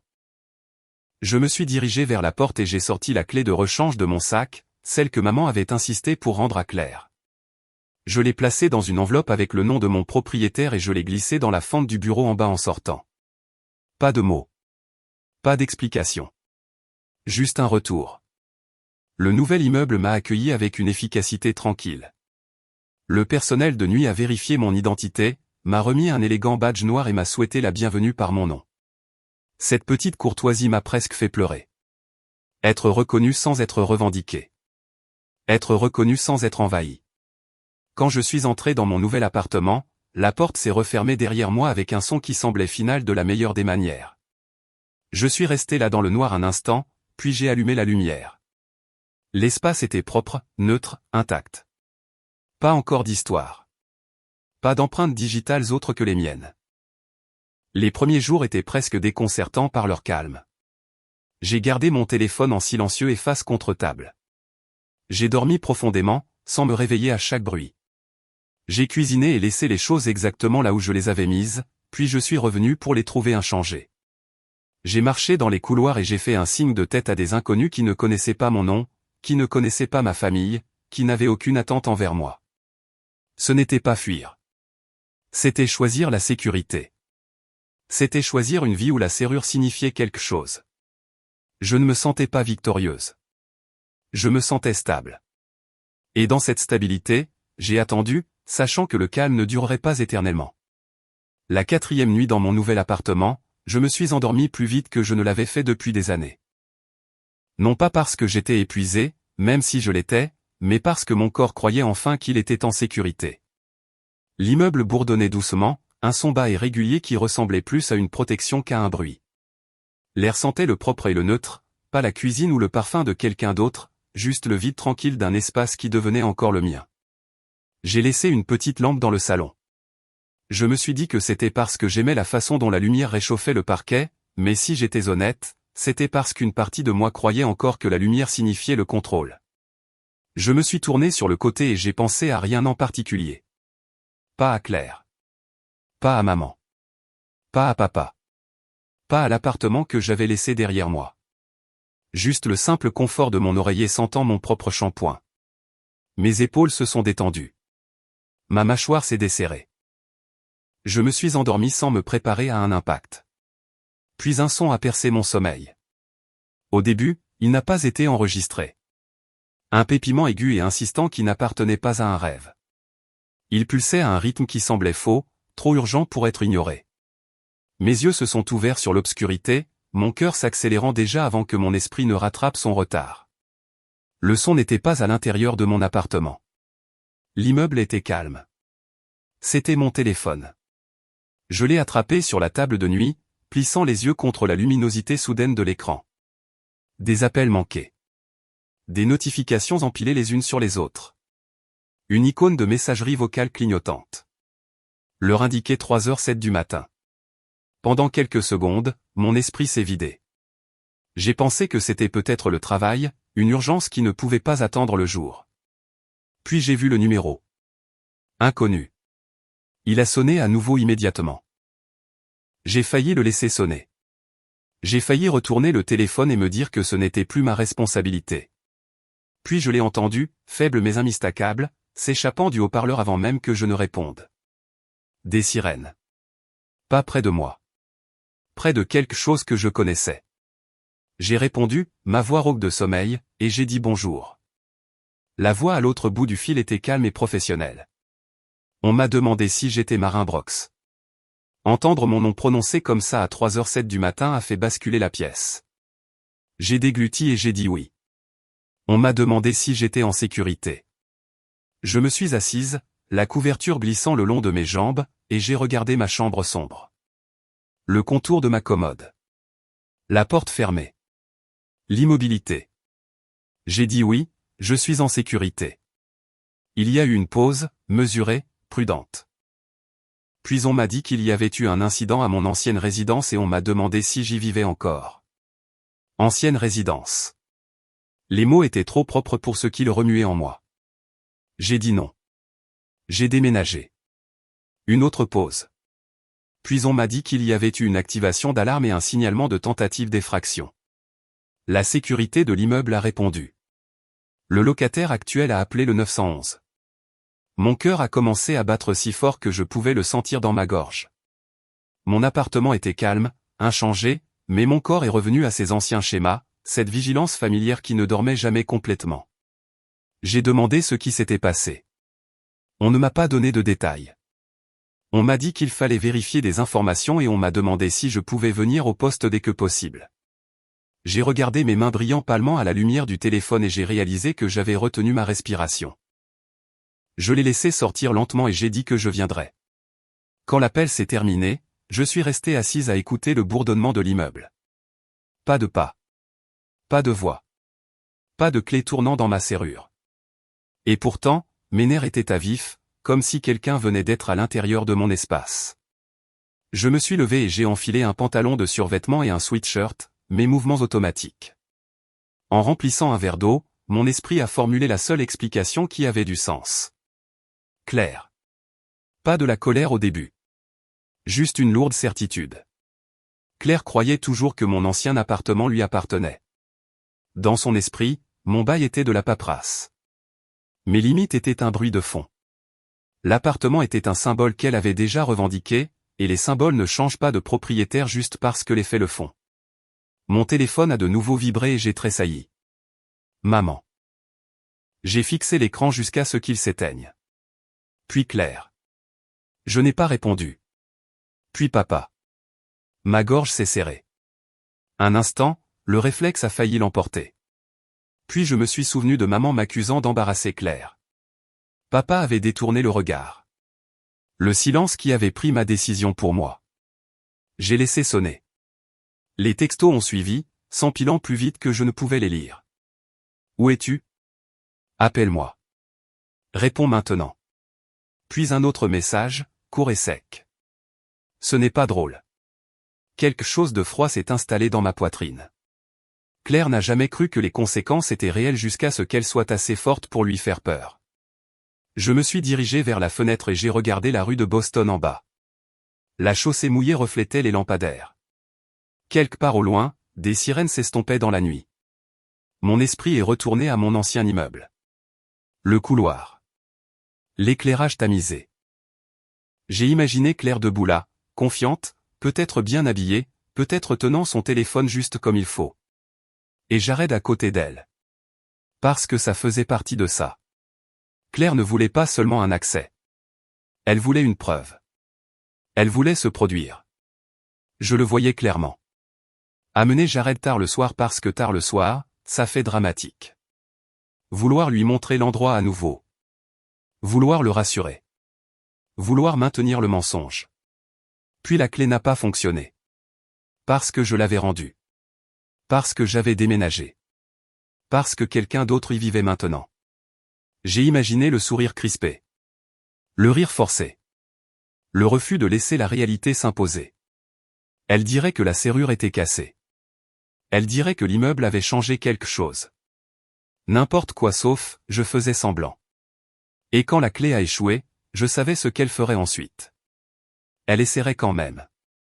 Elle le faisait toujours.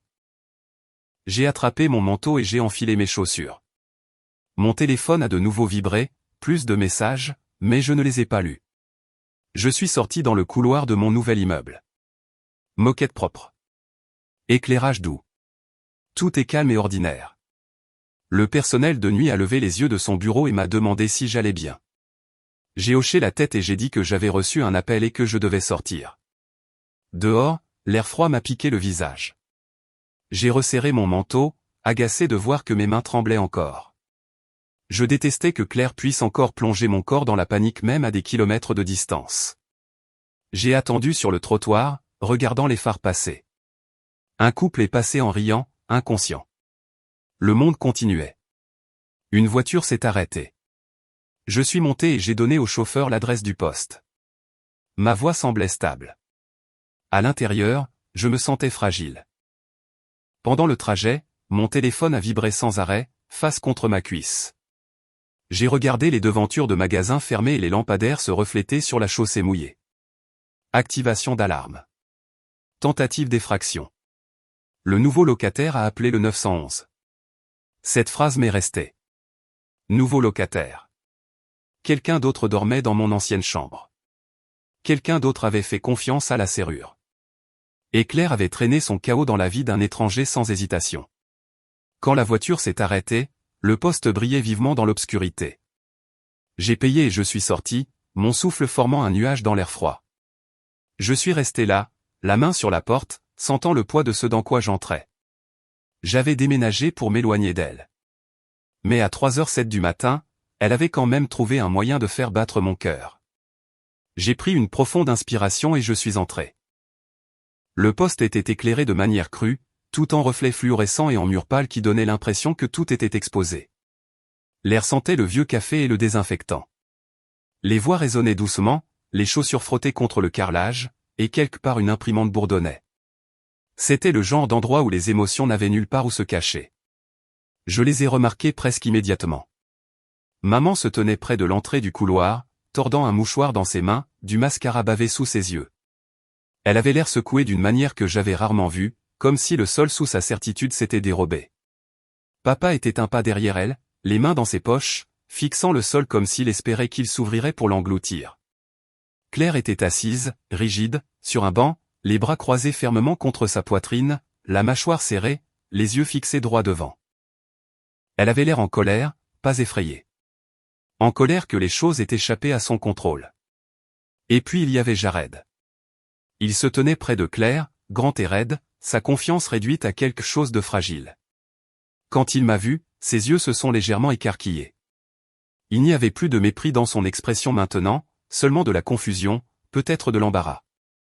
Il ressemblait à un homme réalisant qu'il s'était trompé d'histoire. Maman s'est précipitée vers moi dès qu'elle m'a vu, sa voix s'élevant. Elle a demandé où j'avais été, pourquoi j'avais disparu comme ça, pourquoi j'avais fait peur à tout le monde. Ses mots se sont bousculés, la panique mêlée à l'accusation. Je ne me suis pas approché d'elle. J'ai dit que j'allais bien. J'ai dit que j'avais déménagé. J'ai dit que j'étais en sécurité. Claire s'est levée brusquement. Elle a exigé de savoir pourquoi je ne lui avais rien dit.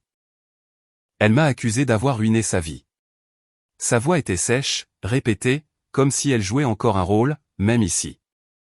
Avant que je puisse répondre, une policière en uniforme s'est approchée. Elle s'est présentée comme l'agent Bennett et m'a demandé de venir avec elle dans une petite pièce pour que nous puissions parler en privé. Maman a essayé de suivre, mais l'agent l'a arrêtée doucement et a dit qu'elle devait d'abord me parler seule. La pièce était simple. Une table. 2 chaises. Une pile de formulaires. Pas de confort, pas de distraction. Juste des faits. L'agent Bennett a demandé si je vivais toujours à mon ancien appartement. J'ai dit non.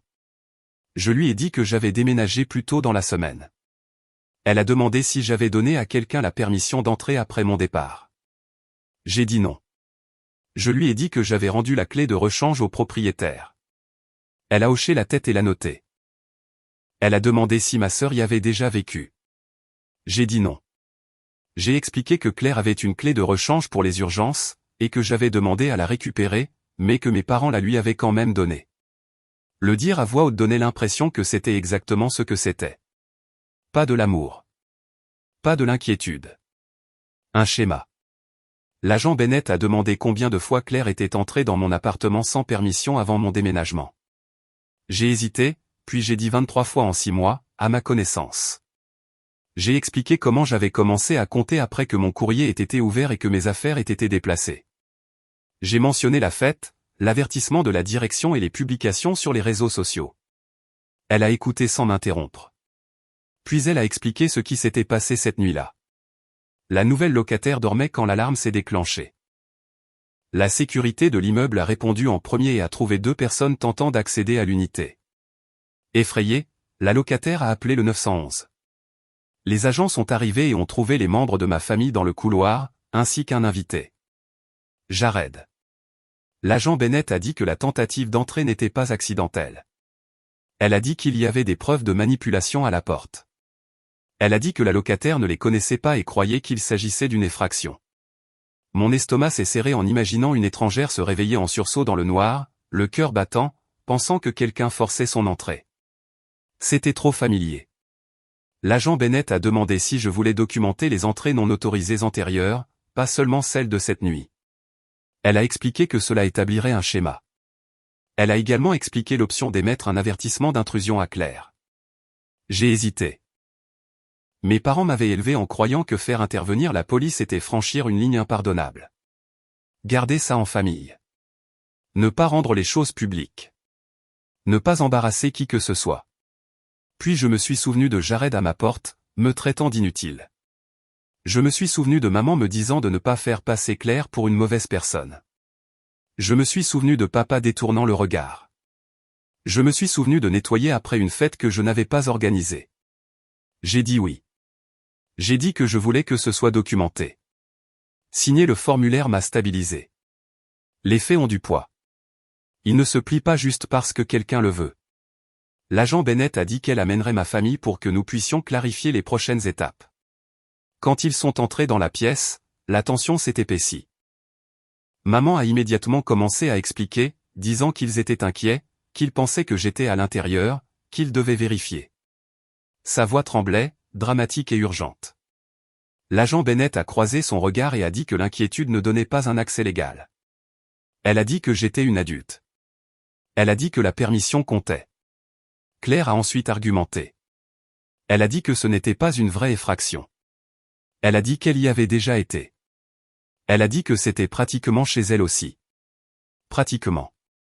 L'agent Bennett s'est tourné vers moi et m'a demandé si j'avais donné à Claire la permission d'entrer après mon déménagement. J'ai dit non. J'ai dit que j'avais rendu la clé. J'ai dit que je n'avais pas partagé ma nouvelle adresse. Maman m'a regardé comme si je l'avais trahi. Elle a demandé pourquoi je ferais ça à ma famille. Elle a dit que je les faisais passer pour des criminels. Papa a finalement parlé.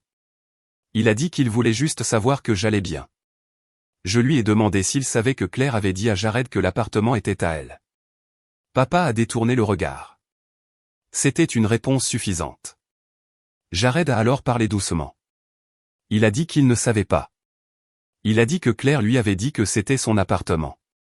Il a dit qu'il pensait que tout allait bien. Sa voix manquait de l'assurance qu'elle avait autrefois. Il a regardé Claire comme si quelque chose d'important s'était brisé. Claire lui a aboyé de se taire.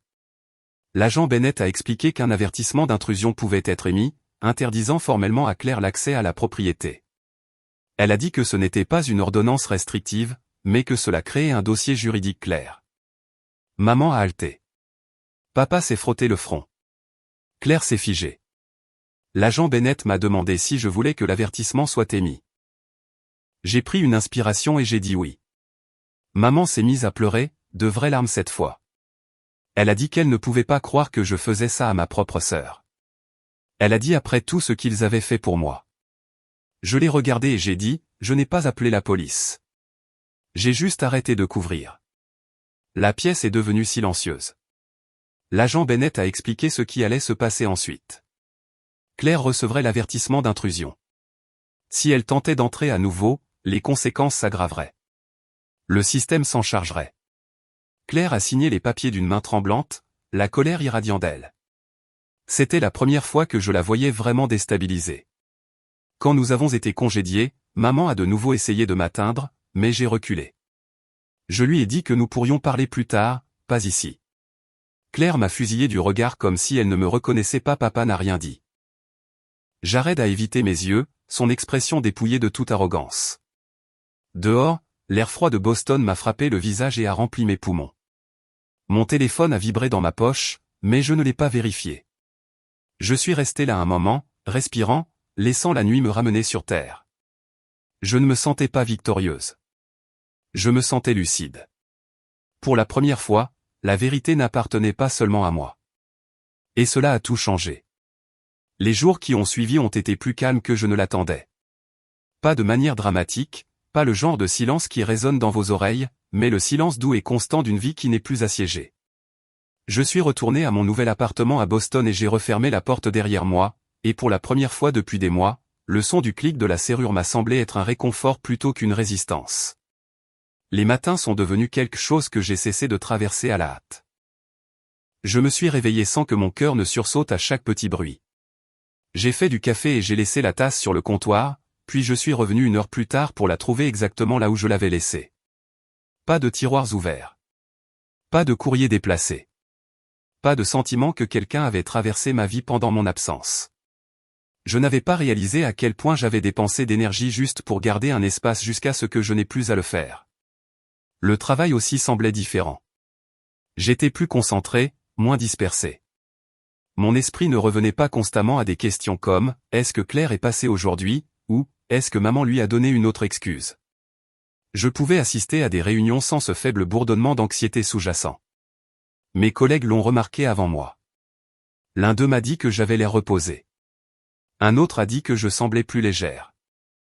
J'ai souri et j'ai dit que je venais de déménager, ce qui était vrai à plus d'un titre. Ma famille n'a pas complètement disparu. Ce n'a jamais été mon but. Mais la forme de notre relation a changé, et pour une fois, elle a changé à des conditions qui ne m'obligeaient pas à disparaître en moi-même. Nous ne nous sommes rencontrés que dans des lieux publics après cela. Un café près du Common. Un restaurant tranquille en dehors de la ville. Un terrain neutre, où les murs et les témoins rendaient les limites plus faciles à maintenir. Maman était prudente maintenant, comme quelqu'un qui marche dans une pièce après que les meubles ont été réarrangés. Elle essayait encore de pousser parfois, posait encore des questions qui s'approchaient trop près d'endroits que j'avais décidé de garder privés, mais elle s'arrêtait net quand je ne répondais pas. Papa écoutait plus qu'il ne parlait. Il évitait toujours les conflits, mais je pouvais voir quelque chose dans ses yeux qui n'y était pas auparavant, une reconnaissance que le silence lui avait coûté quelque chose. Claire était différente. Elle ne s'est pas excusée. Je ne m'y attendais pas. Mais elle a arrêté de se présenter à l'improviste.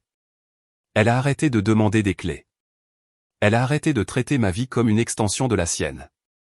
La confiance qu'elle portait autrefois si facilement était plus discrète maintenant, tempérée par des conséquences qu'elle ne pouvait pas charmer.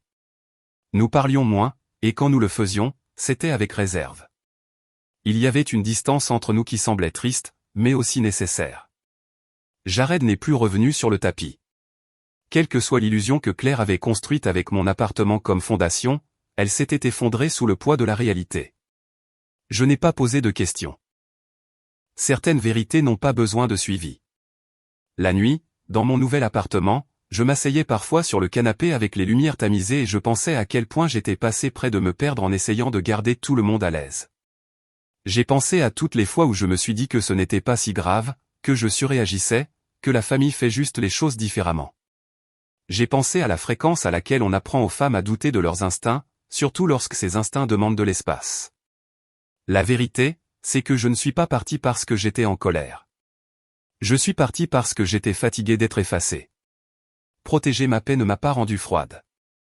Cela m'a rendu honnête. Cela m'a montré que les limites ne sont pas des punitions. Ce sont des instructions sur la façon de vous traiter si vous voulez rester dans votre vie. Certaines personnes peuvent les suivre. D'autres se révèlent quand elles ne le peuvent pas. Je n'ai rien gagné de la manière dont les gens pensent habituellement à la victoire. Il n'y a pas eu de grande confrontation, pas d'excuses qui ont tout réparé, pas de moment où tout le monde a soudainement compris. Ce que j'ai gagné était plus silencieux et plus permanent. J'ai gagné du sommeil. De la concentration. Un sentiment de sécurité qui ne dépendait pas du meilleur comportement de quelqu'un d'autre. Parfois, la guérison ressemble à un drame. Parfois, elle ressemble à une porte verrouillée qui reste verrouillée. Je vis toujours à Boston. Je marche toujours dans les mêmes rues, je prends les mêmes métros et je mène une vie ordinaire. Mais à l'intérieur, quelque chose de fondamental a changé. Je ne m'explique plus aux gens qui bénéficient de mon incompréhension. Je ne confonds plus la tolérance avec l'amour. Et je ne remets plus mes clés, littérales ou autres, à des personnes qui refusent de respecter ce qu'elles ouvrent.